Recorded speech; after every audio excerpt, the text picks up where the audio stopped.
2016-2017 Jakarta. Ketika itulah Anies muncul kan. Saya dulunya tuh pengagum Anies. Dia tanda petik menurut saya mengkhianati apa yang sudah dia sampaikan sebelumnya. Tapi kalau Anies kan nggak pernah jil kan bang? Nggak pernah jil. Nggak pernah kan? Nggak pernah. Ya oke. Tapi dia berteman dengan orang-orang jil. Saya menjadi kecewa lah ya dengan politik Indonesia. Kecewa dalam arti bukan bahwa saya akan meninggalkan politik. Tapi kelihatannya pertarungan politik ini begitu kotor, begitu. Sementara si orang-orang lain, kan kita sekarang juga lihat kan, even Mahfud MD yang saya kagumi itu, even Megawati dan Puan, even Anies juga menggunakan private jet. Buat saya itu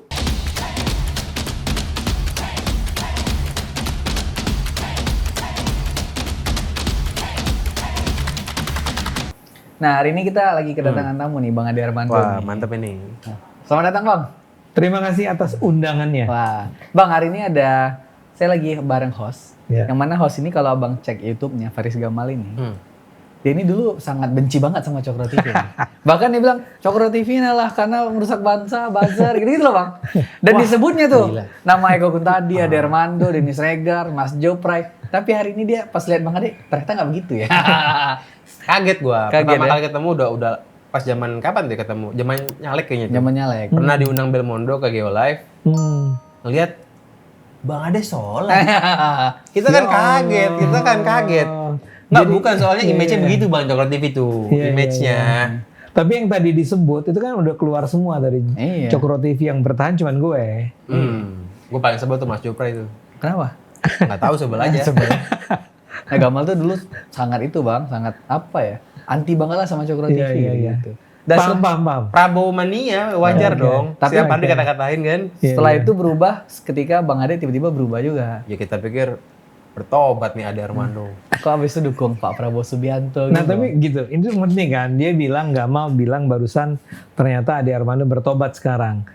Tapi kalau sholat tuh ya Mal, sebenarnya saya itu nggak pernah sejak saya muda lah ya, itu nggak pernah ada masa di mana saya nggak sholat 5 waktu.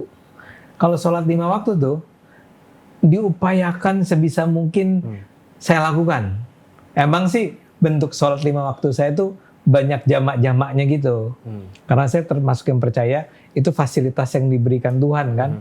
Ya udah gabung deh. Lohor sama duhur sama asar, maghrib sama isya. Tapi bener sih Bang, pertama kali dari Belmondo bahwa Bang Ade sholat 5 waktu. Kaget kan? Saya kabarin ke semua kenalan saya. Nenek saya. Wah banyak nih teman-teman saya. Terima kasih. Pada nggak percaya. Dan gue juga pernah gini Gam, dulu waktu nyalek, gue pernah buat acara, namanya Gebuk Ade Armando. Jadi gue panggil teman gue di UIN Ciputat, gue panggil mahasiswa-mahasiswa UIN ini yang kritis-kritis ini kan, Gebuk Ade Armando. Gue keluarin fakta. Lu percaya nggak, Bang Ade ini orang yang sholat 5 waktu? Gue terkejut semua. Wah, terkejut. Iya semua orang kan. Terkejut. Bang Ade ini pernah dapat penghargaan dari PKS sebagai anak muda yang cukup berpengaruh gitu. Wah, Wah, itu terkejut. baru tahu Wah. waktu itu tuh. Baru tahu tuh. Hah? Makin kaget tuh makin. Jadi sekarang kalau mau bawa Bang Ade kemana-mana, Bang Ade, ayo kita sholat dulu. Orang langsung terkejut nih. Gampang banget Bang. Tapi kenapa tuh Bang? Semua orang kok terkejut gitu ya? Karena citra Abang apa gimana Bang? Citra karena orang nggak bisa menerima bahwa saya sebagai orang yang seharusnya menjadi pejuang Islam, itu misalnya saja berani mengkritik para tokoh Islam, berani mengkritik partai Islam, berani menggugat misalnya saja yang paling sederhana gini Mal. Saya nggak tahu Anda itu termasuk yang setuju atau tidak.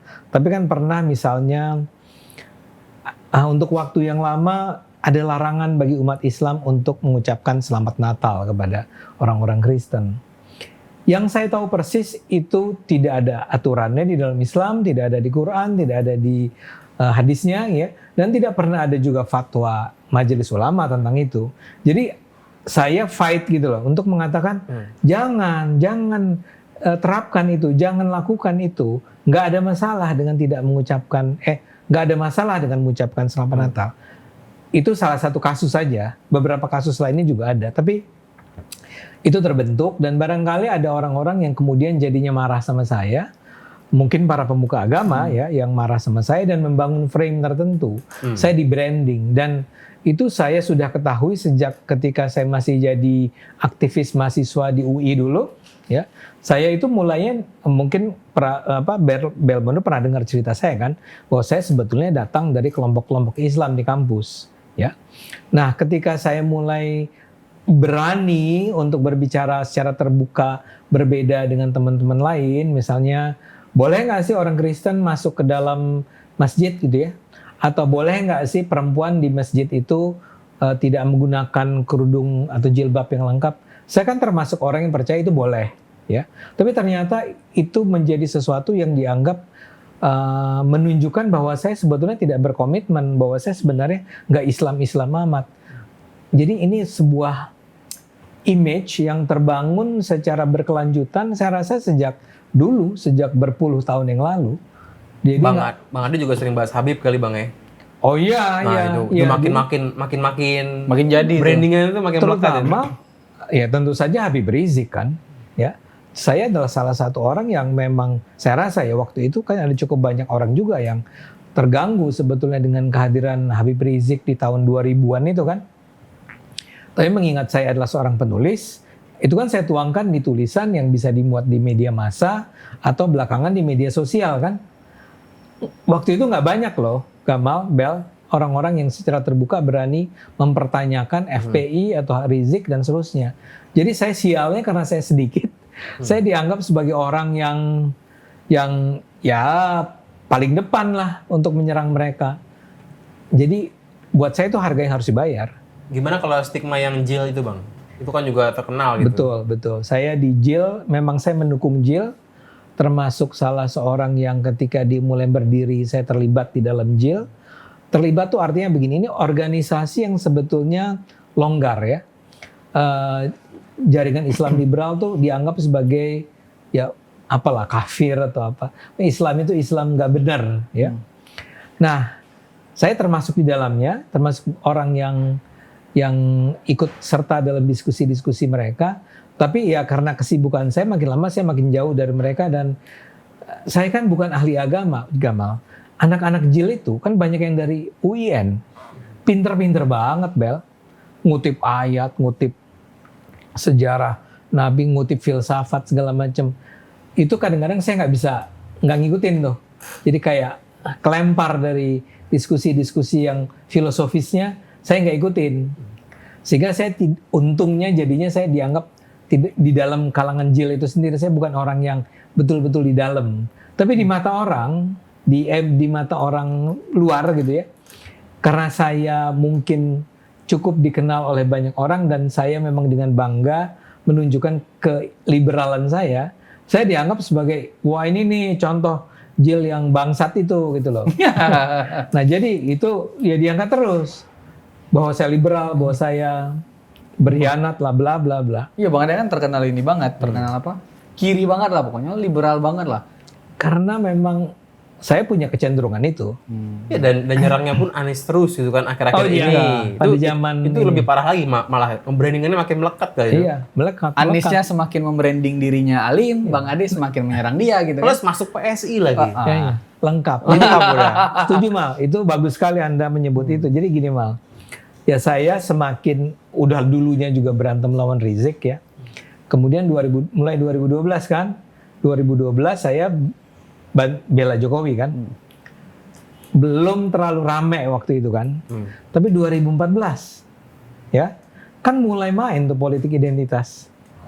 Nah saya berada di waktu itu siapa? Prabowo versus Jokowi kan. Iya. Saya udah jelas tuh against Prabowo waktu itu kan. Sementara Anda pendukung Prabowo waktu itu Yes. Sampai sekarang. kan. Sampai sekarang. Okay. Itu 2014. Kemudian 2016, 2017 Jakarta. Ketika itulah Anies muncul kan. Saya dulunya tuh pengagum Anies. Dulunya. Tahun berapa tuh Bang? Kapan dia mulai kembali dari Amerika itu kan dia Waktu masuk, jadi rektor? bahkan sebelum menjadi rektor dia balik terus Udah kenal lama. Udah tahu lama berarti. tahu lama bukan kenal lama tapi saya pendukungnya karena bayangin Mal ya dia itu dari Amerika pulang langsung jadi Indonesian Institute Ya, jadi direktur Indonesian Institute jadi rektor Paramadina ya dan di Paramadina misalnya dia bikin apa sih kuliah anti korupsi Betul. Kuliah wajib tuh. Pertama tuh yang bikin Pertama dan Anies, sekarang saya nggak tahu masih jalan tuh nggak di sana ya.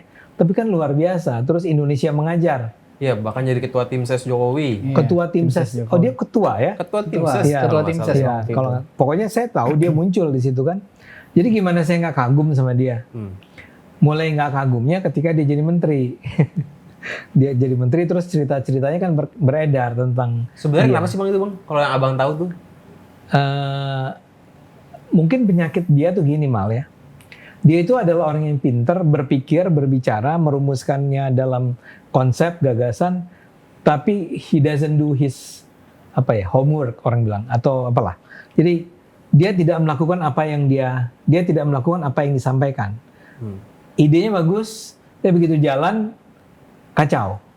Karena dia punya banyak, entah karena orang-orang di sekitarnya, entah karena dia punya banyak kegiatan lain, entah karena dia terlalu, kan ada tuh orang-orang yang mikirnya jago, tapi begitu disuruh kerja, dia nggak kerjain kan. Nah, saya rasa waktu itu, ini ada kaitannya sama Indonesia Pintar, kartu Indonesia Pintar tuh nggak jalan waktu itu. Dan katanya sih, dari apa yang saya dengar, Pak Jokowi itu kecewa sekali, karena dia tidak melakukannya, ya. Berarti bukan kayak rumor-rumor yang bilang tongkat di Penogoro itu bukan? Kan sempat ada rumor-rumor aneh juga tuh yang megang tongkatnya malah Anies duluan gitu. Yang tongkatnya datang dari Belanda itu. Iya, jangan Pak saya lupa. Jokowi yang megang. Adalah rumor-rumumor. Tapi saya termasuk orang yang Tidak percaya mistis. Ya Iya. mungkin bukan Bang Ade tapi yang orang, marah. iya yang mereka, ya mungkin. Tapi kata Pak Tom Lembong yang satu kabinet sama Anies ini menteri yang top kok. Ya Pak Tom Lembong itu siapa? Menteri Sekarang- juga? Iya, Pada menteri zaman juga. itu? Iya. Tapi kan dia ngomongnya sekarang kan? Iya. Iya. Ya kan kita tahu sekarang posisi Tom Lembong itu seperti apa dalam konstelasi politik saat ini. Pasti dia akan bercerita dengan cara yang sedemikian rupa untuk mengangkat Anies dong, ya. Tapi poin saya waktu itu dari yang tadi saya sangat kagum kepada Mas Anies, kepada Anies, begitu dia jadi menteri itu agak turun ya. Agak turun karena dia tidak perform dengan baik. Tapi yang terburuk adalah ketika akhirnya dia bertarung di pemilihan gubernur Jakarta, ya. Waktu itu saya merasa bahwa dia memang mengkhianati apa yang selama ini sudah dia sampaikan kepada kita semua.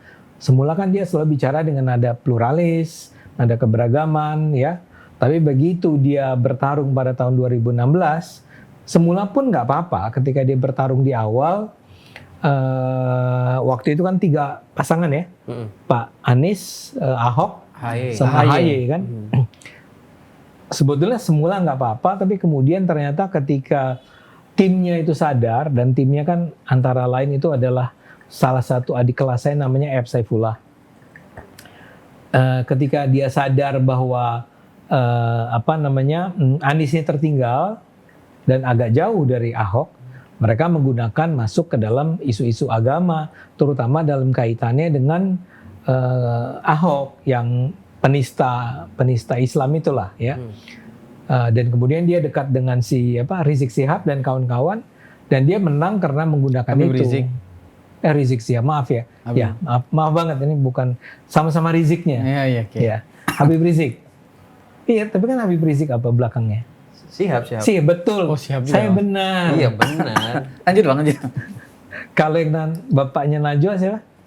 Quraisy Shihab. Quraisy Shihab. Hah. Lanjut Bang. Saya hampir merasa bersalah. Saya Jadi, juga tadi, apa ini salah ya? Ya, karena dia terlalu dekat, dia dekat sama Habib Rizik dan dia menggunakan agama, dia menyerang kami. Waktu itu saya pendukung Ahok, masuk dalam tim pendukung Ahok. Oh masuk Bang? Masuk? Masuk Tuh karena apa? Karena Emang PDI? Bukan, saya SMRC. SMRC Saiful Mujani itu tim konsultannya. Itu konsultan politik gitu. Salah satu ya dari berbagai kelompok yang ada. Kita menjadi salah satu tim konsultannya. Dan di situ juga saya belajar tentang betapa hebatnya Ahok waktu itu. Sampai sekarang betapapun saya merasa kecewa karena dia bergabung dengan PDIP, tapi saya tetap respect sama Ahok. Abang kecewa waktu pertama kali gabung PDIP Ahok nih? Sebelum PSI berantem sama PDI lah, kita katakan. Karena Ahok sudah menyerang PSI sebelumnya. Sebelum dia keluar, segera sesudah dia keluar penjara, dia sudah langsung menyerang PSI. Itu kecewa, dan kecewa banget ketika kemudian dia belakangan menjadi salah seorang pendukung PDIP yang sesungguhnya gitu ya. Padahal kan Bang Ade belum PSI ya pada waktu itu ya. Ya saya pelan-pelan gitu ya. Jadi pelan-pelan kan gini, walaupun saya bukan PSI, saya tuh pecinta PSI dari dulu. Dari tahun 2000. Karena sevisi lah. Sevisi. Sevisi misi. Dan saya meng-expect PSI sampai sekarang pun ketika PSI barangkali ditaruhlah dijadikan bulan-bulanan publik sekarang ini, saya tetap ngerasa PSI yang terbaik. Sorry, tapi tadi kembali ke mana? Ini ya, Anies.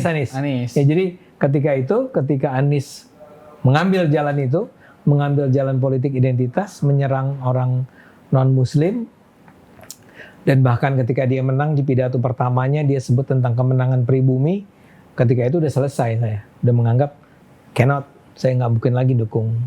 Itu alasan paling itu ya utama kenapa pada akhirnya Abang nggak suka banget sama Anies. Cuman kan berarti kalau kita perhatikan branding Bang Ade sangat kiri ini kan dimulai dari tahun Bang Ade menyerang Anies kan? Udah lama.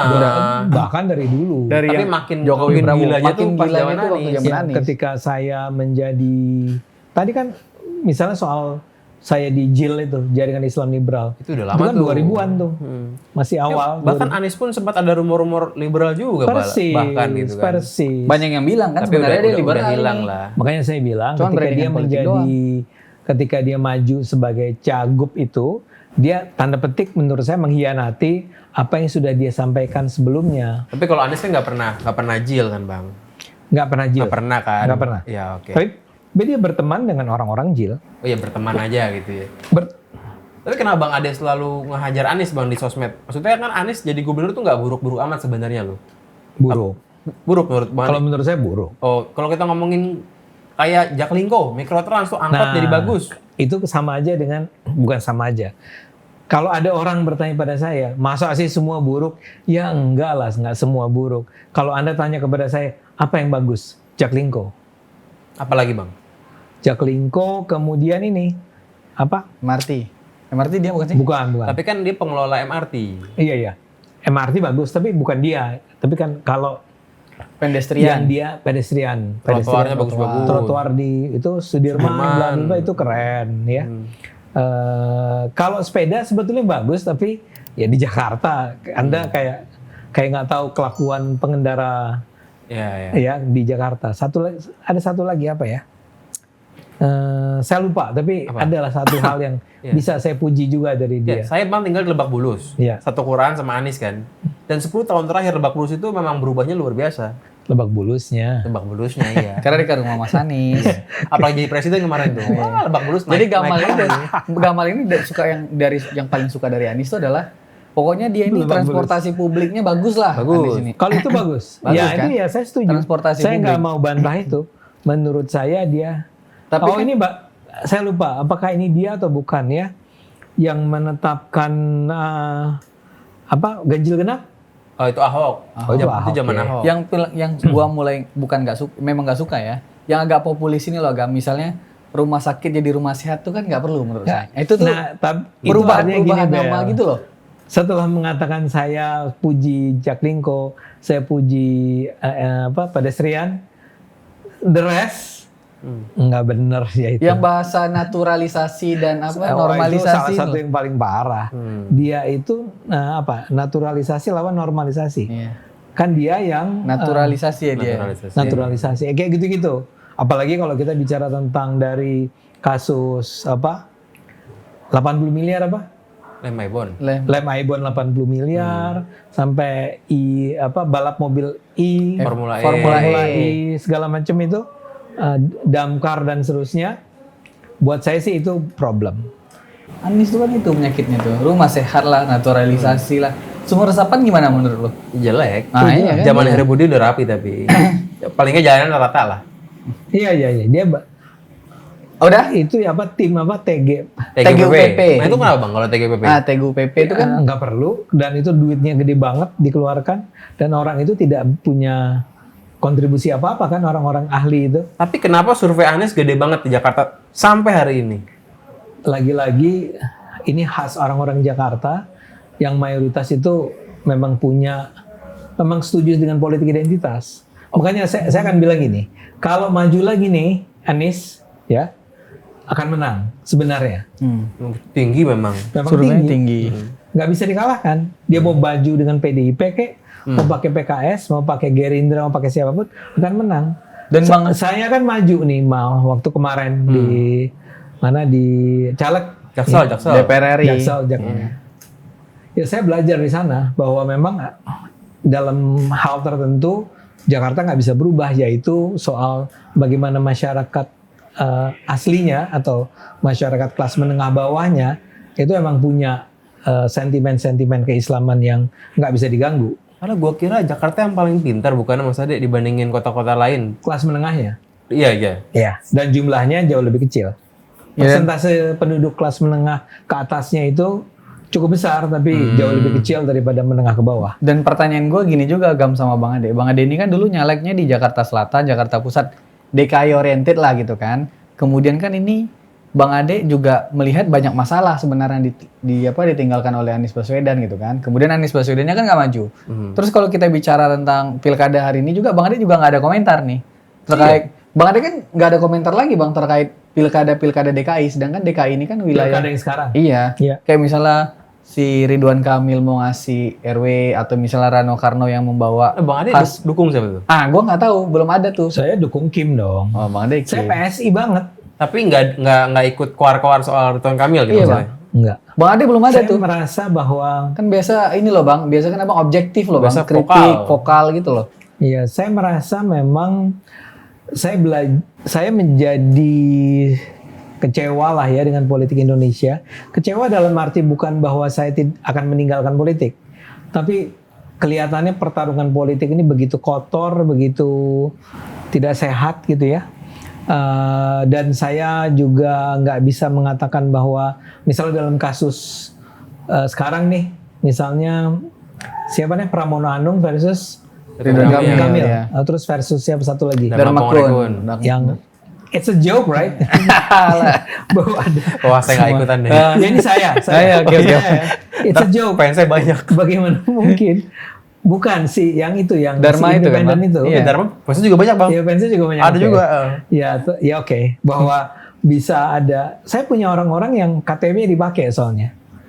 Buat saya tuh, ayolah, gitu ngapain main kayak gini. Cuma kan ngapain juga saya ngomong begini. Nggak ada sesuatu yang juga bermanfaat. Nggak akan ada sesuatu yang akan mempengaruhi apa kejadian. Dan kemudian dalam kasus saya akan mendukung siapa. Buat saya sekarang mau Pramono kek mau RK fine. Karena Jokowi semua. Bukan, nggak ada sesuatu yang Bang Ade tuh kayak kehilangan semangatnya untuk pilkada Jakarta loh. Dulu Karena kan ingin nggak ada menyelamatkan nggak Jakarta banget. nggak cuma Jakarta, Bel. Saya merasa bahwa udah kalian milih bikin pemilu yang baik, jangan berantem, jangan bunuh-bunuhan, jangan gunakan politik identitas, selesaikan semua pilkada ini dalam bulan November. Selesai, habis itu kita bangun Indonesia dari awal lagi. Ini sedihnya kenapa, Bang? Karena PSI kemarin gagal atau karena nggak ada Anies jadi nggak Bang semangat Ade lagi? tuh terlihat kecewa banget loh Bang di podcast ini Bang. Kenapa tuh? Kotor banget. Karena PSI gagal. Nggak, salah satunya cuma gagalnya PSI kan bukan sesuatu yang harus diratapi gitu ya. Itu normal aja bahwa dia kalah, bahwa dia nggak lolos. Bahwa saya nggak lolos karena PSI nggak lolos kan. Ya itu normal. Bang Ade lolos kalau PSI lolos? Oh iya, Lolos, Bang. lolos. Posisi ke-7. Posisi ke-7 betul. Posisi- Wah, Di Jakarta Selatan tuh saya nomor 7. Dengan kampanye turunnya itu Iya. hitungan jari gitu. Iya, saya main medsos kan. Gila juga ya. makanya ada yang bilang Gam, apa? Kalau Bang Ade ini pakai peci mungkin tembus 100.000. Iya, Bang. Jenggot sedikit sama peci. Iya. Sholat sekali aja, Bang. Di TV sudah begitu. Tapi jangan jadi iklan azan. Itu kan Iya. bermasalah. Enggak, tapi gini. Misal dalam kasus, kalau mau kecewa tuh gini misalnya. Kecewa bahwa misalnya proses ini menyebabkan akhirnya Kaisang tuh nggak maju. Buat saya, Pilgub ya. Pilgub. Iya. it hurts. Bukan karena saya pecinta Kaisang banget gitu loh. Buat saya nggak penting. Kaisang juga barangkali sebetulnya nggak mau maju. Kita nggak tahu. Saya bahkan tidak tahu apakah sebetulnya Kaisang itu betul-betul mau maju atau enggak. Tapi prosesnya, ya kan prosesnya adalah ada sebuah keputusan Mahkamah Konstitusi yang membatalkan keputusan Mahkamah Agung. Buat saya, it doesn't make sense. Dan yang menariknya dan serunya, kelompok-kelompok pro-demokrasi yang terus bersuara melawan DPR itu, mereka bahkan tidak berkomentar sedikit pun tentang ini, tentang Mahkamah Konstitusi. Gini, Anda nangkep nggak apa yang saya sampaikan? Iya. Kok nggak ngomong sama sekali ya? Ya, kok ini tidak dibicarakan di keputusan Mahkamah Konstitusi yang tiba-tiba saja menurunkan batas suara 20% ke 7,5%? Buat saya itu problem besar. Kenapa Anda melakukannya? Anda tidak diminta oleh siapapun untuk mengubah itu, tapi Anda sebagai Mahkamah Konstitusi memutuskan turun dari 20 ke 7,5%. Dan everybody happy. Padahal kan itu kabar baik buat PSI, Bang. Sebenarnya kan? Yes. Tapi kan kita nggak bicara tentang kabar baik atau kabar buruk. Tapi prosedurnya, prosesnya, itu sesuai dengan konstitusi atau tidak? Yang dalam pandangan saya, tidak. And nobody even talk about it. Bang, tapi kan ini Bang, yang kemarin MK itu kan hasil judicial review-nya dari Gelora dan Buruh, kemudian MK putuskan itu kan? Iya, tapi Anda juga harus ingat kan, permintaan Gelora dan Buruh, terutama Gelora ya, karena dia yang memintanya, itu kan bukan soal penurunan dari 20 ke 7,5. Yang dia minta adalah kami di Gelora boleh dong ikut untuk mengajukan nama tanpa harus mencapai 20% atau berapa ya? Ya 27. Threshold-nya itu ya. Buat saya itu it's a betrayal, orang bilang kalau pakai. Jadi kalau dan orang-orang yang ketika sebelumnya menyerang Mahkamah Konstitusi di eranya Gibran itu, ya dengan sangat heroiknya, tiba-tiba berhenti ngomong di sini. I support mereka-mereka yang menuntut Mahkamah Konstitusi di eranya Gibran itu. Menurut saya itu hak mereka sepenuhnya untuk melakukan itu, walaupun terus nggak disetujui kan, nggak dianggap. Tapi semua berjalan secara konstitusional menurut saya, mengikuti prosedur yang seharusnya. Tapi dalam kasus yang ini nih, nggak bisa dong. Dan Anda tidak ngomong apa-apa soal itu sama sekali. Buat saya it hurts. Jadi menurut saya ya udahlah. Jadi capek gitu Bang ya? Capek, even Itu yang paling bikin sakit. ya even kelompok yang saya harapkan adalah kelompok-kelompok yang sangat percaya pada demokrasi, itu melakukan itu. Ini sama aja dengan betapa kecewanya saya dengan PDIP.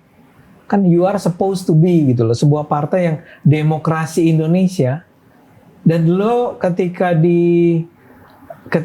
dulu PSI mengajukan nama Ganjar, dihajar PSI-nya oleh PDIP. Iya. Bang Ade ini, dan ini juga Bang, pas saya sebelum podcast tadi saya perhatiin sebenarnya konten-konten Bang Ade. Udah jarang ngomong politik.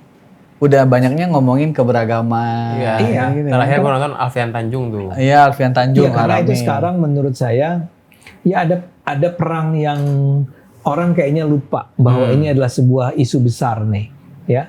Orang lebih asiknya perebutan kekuasaan kan. Nah, ya. Saya ingin mengatakan saya nggak ikutan lagi ya. Itu perang kalian aja ya. Tapi masih kader PSI. Masih lah, saya masih tetap Akan nyalek lagi. Akan nyalek lagi nggak Bang? 2029. Iya. Ya kemungkinan kalau saya nggak dipecat PSI kan. Kan selalu Ya, ada kemungkinan PSI saya tolong Tapi kan dipecat. udah akrab sama Kaisang, masa dipecat? Saya. Bang bilang Bang Kaisang tolong jangan pecat saya Bang. Iya. Mas Kaisang Saya jangan nggak pecat. apa-apa dipecat oleh Kaisang. Kalau saya kan ditegur juga saya terima kan. Oh yang kemarin rame itu ya? Iya beberapa Tapi kan kali. PSI butuh Mas Ade loh. Saya nggak yakin sekarang PSI butuh saya sebetulnya. Saya tidak tahu apakah kalau orang bertanya, Anda sungguh-sungguh ya dengan PSI? Iya saya sungguh-sungguh. Tapi apakah PSI menganggap saya itu penting di dalam PSI? Saya nggak tahu juga. Mungkin juga tidak. Saya nggak tahu.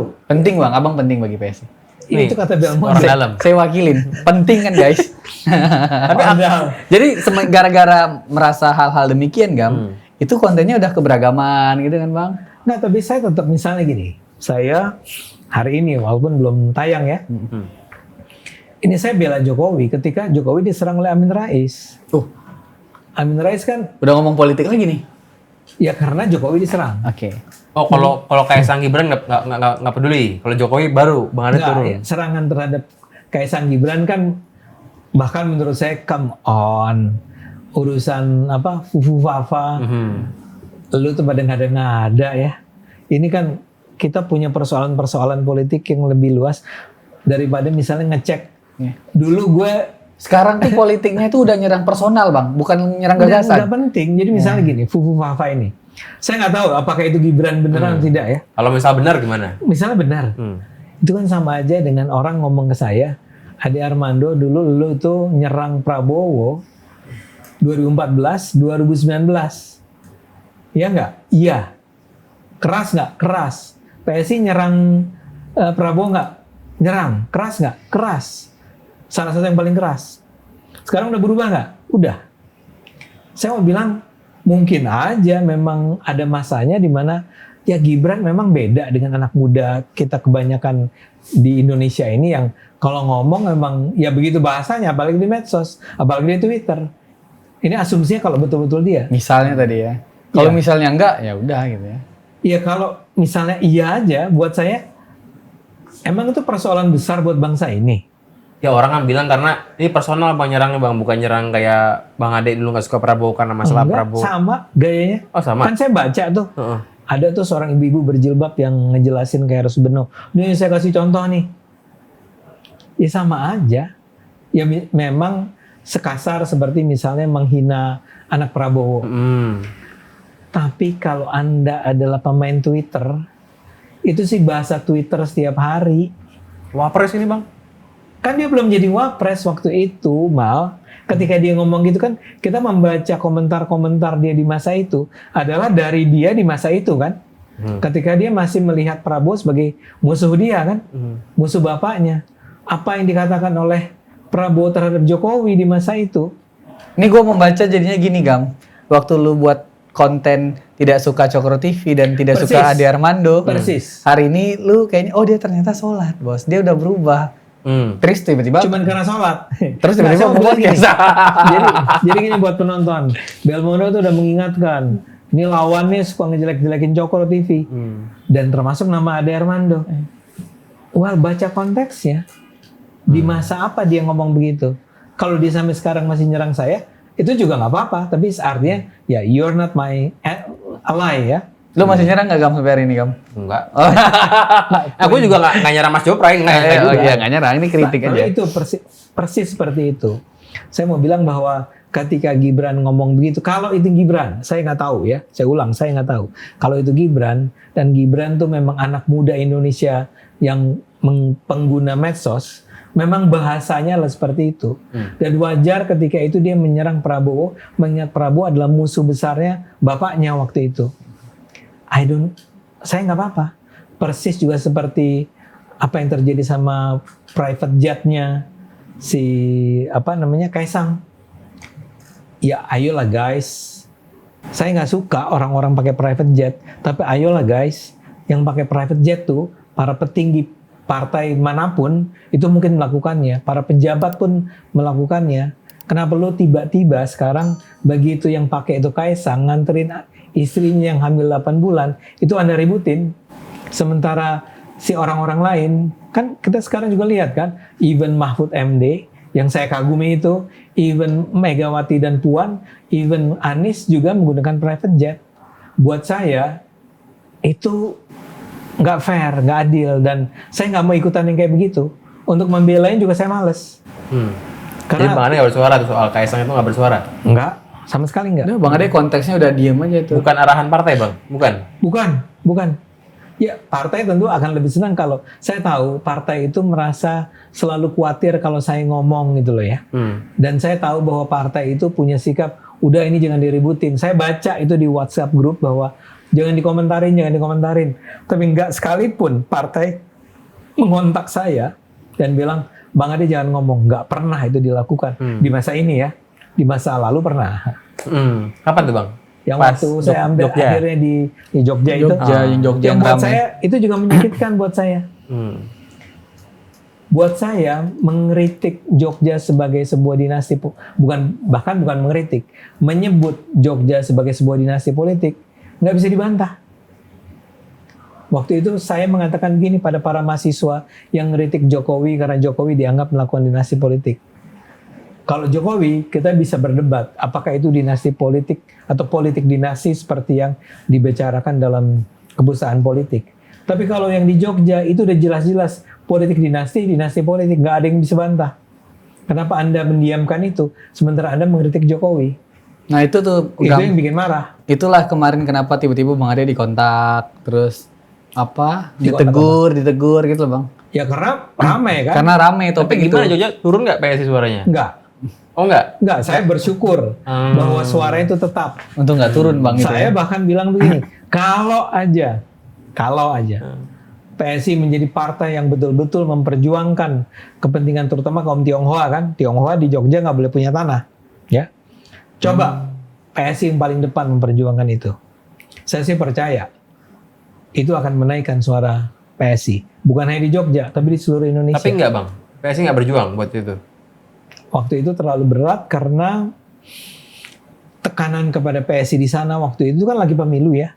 Itu terlalu berisiko. Jadi biar aman dulu lah gitu. Begitu. Dan saya nurut loh, Gamal ketika saya ditegur, diminta untuk tidak berbicara, jangan menjawab, jangan. Saya pengen banget menjawab. Tapi Bang, sebelum ini juga nih gue dapat info juga. Sebelum Abang masuk PSI, bukannya ada partai lain yang nawarin Abang untuk jadi kadernya? Iya. Tapi nggak usah disebut dong. Artinya nggak usah disebut namanya. Tapi maksudnya berbarengan waktunya buat pemilu 2024 juga. Sebelum bahkan sebelum pemilunya. Partai apa tuh Bang yang ngajak Bang? Kisi-kisi dong Bang. Tapi Warna, gede, Bang, gede. warna. Tapi gede. Partai gede. Gede. Dan sampai sekarang orang tuh bilang, Bang Ade kalau waktu itu Bang Ade memilih mengambil partai itu, Jadi anggota DPR Bang. dua partai besar.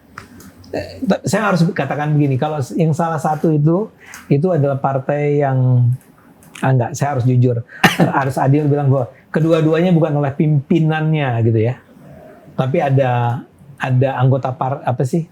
Utusan. Anggota DPR RI. Ya, semacam anggota DPR-nya, aktivisnya lah ya, pengurus partainya bilang mau nggak, dan pasti dapat lah gitu kira-kira. Sampai sekarang Pasti menang maksudnya.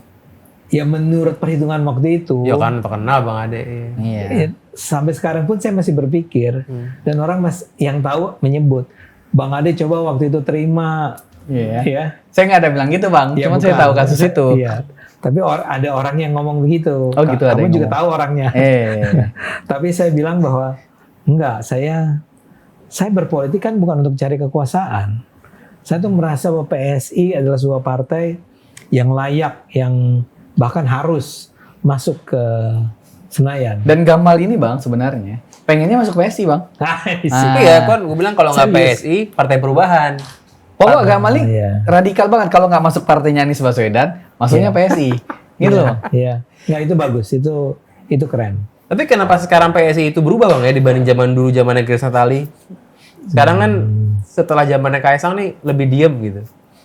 I don't know. Saya nggak berani. Kenapa? Jangan tanya, Bang Ade aja nggak tahu apalagi gua. Gua kan Nggak, host hari saya ini, Bang. Mungkin saya merasa tidak Jadi layak lah. jadi podcast PSI jadinya nih. Enggak, saya merasa bahwa kalau boleh saya mengatakan, saya akan mengatakan, kalau jujur saya akan mengatakan harusnya PSI nggak begitu. Lebih suka yang dulu Bang Ade? Kalau PSI mau menjadi sebuah partai yang mengubah keadaan, dia harus mengambil jalan yang mengubah keadaan. Ya setuju sih. Kayak, iya, Kayak banyak yang benci zaman dulu tuh banyak banget yang benci kan. Tapi kan siapa yang nggak tahu PSI? ya, betul. Itu gila sih Orang dulu. yang memilih PSI pada akhirnya, biar gimana pun adalah orang-orang yang percaya bahwa ya Indonesia harus berubah dan orang-orang ini bisa mengubahnya. Partai-partai sebenarnya partai itu pada zaman itu ya. Iya. Tapi kan di satu hal juga karena udah nggak masuk musim-musim berpartai ini kan Abang juga nggak kesana lagi kan arahnya. Ke Nggak konten-konten keberagaman kan jadinya Abang melihat permasalahan yang lain kan. Saya tuh seperti merasa kasarnya begini. Saya ulang ya, Anda harus tahu bahwa saya religius ya. Maksud saya religius itu begini. Pada akhirnya saya selalu tahu bahwa saya selalu percaya bahwa yang menentukan pada akhirnya Tuhan. Ya. Jadi ketika saya kemarin itu nggak lolos atau PSI nggak lolos, saya merasa bahwa ya Tuhan maunya PSI nggak lolos dan saya nggak masuk ke DPR. Dan itu pasti untuk tujuan baik karena saya merasa saya dan PSI melakukannya dengan semangat yang positif, dengan niat yang baik dan seterusnya. Tapi perasaan saya adalah begini, kalau tidak ada PSI, bagaimana ya perubahan bisa dilakukan? Pembuatan undang-undang, korupsi, anggaran, bla bla bla. Itu kan harus orang-orangnya harus ada di dalam DPR. Sekarang di DPRD udah banyak ya. Dan itu mungkin mudah-mudahan bisa membuka mata orang tentang kenapa penting partai seperti PSI. Tapi DPR-nya kan enggak. Sehingga saya berpikir tentang ya barangkali Tuhan ya memang sunatullah. Jadi ya perubahan nggak bisa dilakukan begitu aja. Harus ada waktu agar ini bisa berubah. Ya kita harus lagi membangun basis suara, membangun basis kepercayaan masyarakat. Yang lagi-lagi saya akan katakan tadi, masalahnya kalau Anda ingin membangun kepercayaan masyarakat, Anda harus mengerjakannya secara terorganisir. Dan kalau kita bicara partai politik, ya seharusnya itu dilakukannya oleh PSI, bukan oleh saya dan kawan-kawan gitu loh. Itu yang sering kalau Anda tanya soal kekecewaan tadi, itu yang agak mengganggu saya. Gimana ya caranya ini? Saya kayak menunggu jawaban Tuhan gitu. Kepengen Tuhan ngebukain jalan nih, gini loh jalannya gitu loh. Ngerti nggak? Ngerti. Itu. Abang kayak semacam gimana caranya? Abang, saya ngerti, saya nangkep. Nih kalau udah ketahuan sekarang religius, 2029 pasti menang ini. Ya enggak dong. Kenapa? Masa gara-gara religius jadi menang? Tuh, bukannya begitu dalam kondisi kenyataannya gitu Bang Ade? Kenapa? Ya akan ada yang suka Bang Ade, yang existing fanbase. Ada orang-orang baru juga, oh ternyata Bang Ade ini nggak seperti yang saya duga gitu. Oh karena dia itu ternyata religius. Ya mungkin selama ini mengiranya nih orang kenapa begitu banget ya. Setelah tahu dia mungkin milih Bang Ade, mungkin aja. Tapi kan yang existing bisa aja berkurang. Persis. Oh ternyata dia religius. Iya. Nggak tahu. Tapi itu poin yang penting, poin yang bagus. Apakah orang-orang religius itu nantinya akan menilai saya dari apa yang saya lakukan, ketimbang seberapa taat saya terhadap atau syariah dan seterusnya. Dan gini juga loh Gam, ini yang gue perhatiin juga, yang saya perhatiin ya Bang Ade. Misalnya isu yang ini terkait dengan electoral college tadi nih, existing sama yang nambah karena Bang Ade ketahuan Islam. Misalnya kasus Israel-Palestina. Kan pikiran Bang Ade bilang bahwa Palestina ini kan dihantam sebenarnya. Kan banyak korban di sana. Dan lu tahu nggak apa yang terjadi ketika Bang Ade menyuarakan itu? Itu fanbase existingnya berkurang kan? Kurang. Gede kan Bang? Gimana tuh Bang? Itu penontonnya Anjlok. Untuk pertama kali sejak begitu lama, itu bisa di bawah 5.000, bisa di bawah 10.000. Yang buat saya itu rendah banget, ya. Tapi kan saya merasa, ya saya nggak harus menyenangkan hati mereka. Kalau karena ini mereka meninggalkan saya, ya silahkan. Tapi Palestina harus dibela bukan karena saya Islam, tapi karena ada 40.000 orang Palestina dibantai oleh Israel. Gimana mungkin Anda harus menyatakan bahwa oh itu hak Israel untuk membela diri dari Hong Kong, membela diri terhadap siapa? Tapi nah jalan-jalan itu harus saya tetap ambil. Kayak tadi itu, misalnya orang-orang yang soleh itu, religius itu menganggap oh ternyata Ade Armando itu sholat, kalau gitu saya dukung dia deh. Tapi kemudian dia mendengar saya ngomong tentang ya dalam pandangan saya misalnya taruhlah pernikahan gay itu harus dihormati atau LGBT itu harus dihormati. Wah pecah itu. Itu terombang-ambing lagi tuh. Pengikut Bang Ade itu terombang-ambing nih. Ngerti nggak? Di satu sisi ngomongin itu, di satu sisi belain Palestina. Orang kan gampang lupa. Yang penting mendekati pemilu nanti, udah baik-baik dulu aja. Nggak, I don't do that. Iya. Karena kalau saya perhatiin ya, branding Abang sekarang itu terombang-ambing Bang. Kayak nanti tiba-tiba ngomongin LGBT ke kiri, tiba-tiba belain Palestina ke kanan. Kita lagi buat konten Bang Ade, rajin sholat ke kanan, gitu-gitu loh. Tapi kemarin abis berapa Bang? Nyalek Bang? Saya mulai dari saya pribadi ya. Saya pribadi itu nggak keluar uang. Saya pribadi nol rupiah. Saya bersyukur bahwa ada begitu banyak orang yang bersimpati kan, ya. Jadi ada yang bantu lewat PSI, jadi mendanai, bikin baliho segala macam itu. Tapi terus ada orang-orang baik hati yang ngebuatin kayak billboard yang spanduk-spanduk kecil. bukan yang billboard, Oh, yang billboard, yang billboard. mahal Yang itu justru. berbayar. Yang berbayar, yang di beberapa tempat kan. Oh ada juga bang? Ada dan itu Kayaknya dekat rumah lu ada deh di Lebak Bulus. ya mungkin ya. Nah itu katanya di atas 1 itu selama Wow. selama 3 bulan. Di atas 1 M. 1 M. Mahal amat. Ya kalau dia ada 5 gitu kan. Billboard Bang Ade ada banyak kalau setahu gua. Nggak banyak, ada sekitar ya 45 kali 45. katanya.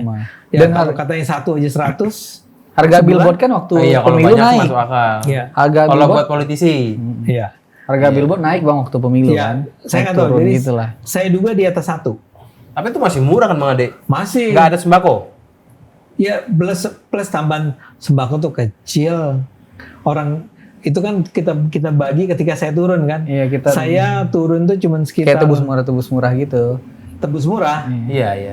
Itu sekitar 10 kali. Berapa kali lah gitu ya. Saya turun 10 kali lah ya. Sempat tandem sih kita Bang ya. Iya. Itu paling sekali turun cuman berapa juta kan? Tapi yang paling fenomenal gini juga Bang. Kan Bang Ade ini fotonya nggak tiap tikungan. Yang tiap tikungan ini kan Pak Masinton. Sama satu lagi sih Pak. Eriko. Erigo. Iya. Sotarduga. Tapi gedean siapa suaranya? Saya Gimana dong. deh? Oh suaranya Mas Inton di bawah 50.000 malah. Siapa? Mas Inton itu. Saya lupa apakah saya kan 54. Nah dia di bawah 54. Dengan baliho sebanyak itu ya padahal. Misalnya 91 atau 52 atau Ya ini berarti emang efek Bang Ade ini orangnya emang mentok gitu. Jadi kalau kiri. Iya. Jadi emang orang suka banget itu. ini membuktikan bahwa media sosial itu memang efektif. Efektif. Tapi kan ingat ya, Gam, kan saya itu bermedia sosial bertahun-tahun. Ya. Jadi ini kayak saya memetik hasilnya aja setelah bertahun-tahun. Jadi iya, saya akan terus dengan Ya bisa lah, Bel. Jangan patah hati lah. Iya. Bisa lagi lah, coba lagi lah. Iya. Saya Anda juga kan, Gam? Saya mau coba lagi. Iya betul. nanti kita berdua tandem Bang Ade aja 2029. Oh, beda dapil. Beda dapil. Lu yang pindah. Nah, menurutku sih kita bisa dengan mungkin kita harus menjalankan textbook tentang partai politik. Partai politik tuh seharusnya ada di tengah masyarakat selama 5 tahun. Ya. Jangan hanya mulai bergerak setahun terakhir. Tapi kalau nggak ada kursi gimana Bang? Kayak PSI kan DPR-nya nggak ada gitu. Adanya DPRD. Misalnya aja nih, saya kasih contoh nih Kamal. Setiap hari, saya kan di PIS nih sekarang pergerakan Indonesia untuk semua. Kita dapat aja kasus-kasus. Ada gereja ditutup, gereja dipersulit, ada orang dipaksa berjilbab, bla bla bla. Ada yang Anda bilang tadi Alfian Tanjung ngomong begini. Itu kan harusnya ditanggapi oleh partai menurut saya. Tapi itu kan partai berani emang. Partai kan pasti nggak berani tuh begitu. Gamal, ngapain lu bikin partai kalau lu nggak berani? Nah, itu pertanyaannya. Itu pertanyaannya yang jawabannya apa saya nggak tahu tuh. Ya harus lawan, harus berani. Nyataannya ada apa enggak kan gitu. Iya, jadi makanya saya muncul sebagai Ade Armando. Itulah dulunya PSI begitu. Harusnya begitu. Ingat Grace Natali dulu kan? Dia lawan poligaminya, jadi lawan. Sekarang ya PSI ya pelan-pelan jadi diam sih gue lihat sih Bel. Yang paling saya takutkan Gamal adalah kalau PSI menjadi seperti partai lain saja. Iya. Nggak ada bedanya. Arahnya ke sana sih. Betul nggak? Ya, gue nggak tahu. Gue lagi Sebagai awam mendengar- nih gue melihat itu dulu. Iya. Jadi dia cuman keunggulan apa anak-anak muda. Iya. Maksud Sowat saya gitu ya. kenapa? Betul. So what? Sowak gitu Kan bener sih. di mana Jadi apa gitu? Di Thailand kan orang mencontoh di Thailand ada apa sih youth apa tuh ada partai anak mudanya. Tapi kan orang mengagumi partai itu bukan karena dia anak muda, Tapi dia melawan kerajaan. karena dia melawan kerajaan, dia melawan korupsi, dia gitu loh. Ya kalau muda mah ada Tidar, ada semua partai juga punya sayap mudanya. Betul, pasti. betul. Tapi saya memang jarang sih Bang mendengar sebuah partai politik itu ngasih statement tentang tolong gereja-gereja gitu secara lantang berkali-kali Wow, setiap itu berat hari. itu. Gitu. Dan Jangan menurut pas saya harus. dan jangan gereja besar doang, pas gereja kecil. Bahkan kalau perlu hak satu orang Bang diteriakin. Ya setuju dan ya katakan PKS pun begitu dengan Harusnya kan begitu kan dengan semua Kan tadi dia konstituennya. bilang tuh bahwa saya pernah dijadikan oleh PKS sebagai tokoh berpengaruh di Indonesia. Ya. itu antara lain karena saya sempat dekat sama PKS. Saya semula berharap PKS itu menjadi partai Islam yang moderat, yang terbuka, yang seperti yang Anda gambarkan barusan, yang turun ke lapangan membela kepentingan orang-orang yang tertindas, bukan hanya orang Islam, tapi juga orang-orang Kristen, orang-orang Buddha, orang-orang Katolik, dan seterusnya, orang Hindu, bla bla bla bla. Dan di awalnya sempat memberikan janji semacam itu, yang belakangan ternyata tidak terpenuhi karena ya mungkin kasusnya kurang lebih sama dengan kasus PSI kan, begitu dia masuk mendekati kekuasaan, saya berharap tidak terjadi pada PSI, tapi saya bisa membayangkan bagaimana sebuah partai itu berubah dari tadinya partai idealis menjadi partai oportunis. Ya, ini harus kita lawan ya. Pengalaman abang menceritakan hal itu ya. Saya khawatir begitu, tapi makanya saya selalu percaya at the end ada Tuhan. Dan Tuhan yang akan, kan kita semua bisa berencana, tapi Tuhan juga kan yang menentukan. Nah saya sih berpikir ya Tuhan yang akan turun tangan nih. Ya kalian udah berjuang, ini kita bantulah, apalah.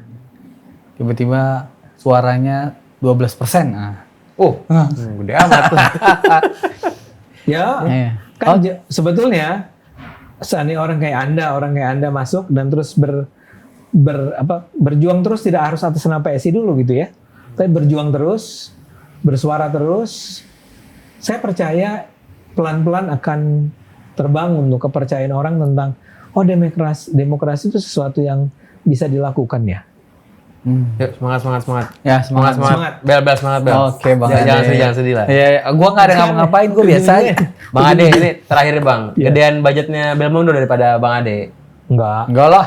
Enggak. Bang Ade lah. Enggak dong, kan saya pusat. Bang Ade pusat. Tapi kan Si Gamal nih suka banget mempertanyakan budget Belmondo nggak? Dia lumayan budgetnya, cuman dibanding saya sih jelas di Gamal. di bawah. Kalau Gamal ini kan budgetnya AdSense saja, Bang. nggak ada, nggak pernah turun kok. Tapi nggak budget AdSense. Kenapa? Nggak pernah turun Bang. Kemarin yang main nyalek ya Oh, Anda tuh nyalek kemarin? nyalek, cuma Bang, nyalek satu dapil. Di mana dapil. untuk apa? Jaksel. Saya di Gelora. DKI. Oh, di Gelora. Cuman saya masuk itu hamin seminggu DCT. Saya tahu saya pasti kalah, apalagi partai baru kan. Iya, Jadi saya pikir ngapain gue turun beberapa Ya waktu. mesti Anda tuh PSI, cuman belum tentu diterima di PSI juga ya. Ya. Jadi banyak yang bilang, Bang, ini podcast caleg gagal. Jadi orang caleg-caleg gagal ini buat podcast katanya. Loh, kok gitu? Tapi caleg gagal tuh bukan sesuatu yang di Indonesia harus dianggap rendah. Karena kita tahu prosesnya itu. Kita jadiin branding kok nih, Bang. Tapi berhasil kan nantinya. Nah, itu urusan nanti. Iya. Yang terpenting Gamal bukan berhasil tidaknya kita duduk di sana, tapi berhasil nggak kita membangun masyarakat kita, mensejahterakan masyarakat kita dengan atau tanpa kursi. Karena menurut saya at the end itu yang terpenting. Ya, ini kan karena usia saya udah lanjut nih. Jadi buat saya ngapain juga ngejar-ngejar posisi, ngapain juga ngejar-ngejar kekuasaan kalau bukan untuk rakyat. Tapi ya perjuangannya memang masih panjang. Ya. Oke lah Bang Ade. Terima kasih banyak Bang Ade. Siap. Thank you Bang Ade. Kita akan dengarkan betul petuah Bang Ade untuk mencerdaskan kehidupan bangsa. Siap. Oke, terima kasih Bang Ade Sama-sama. sudah datang Thank di you. Retorika Show. Terima kasih teman-teman.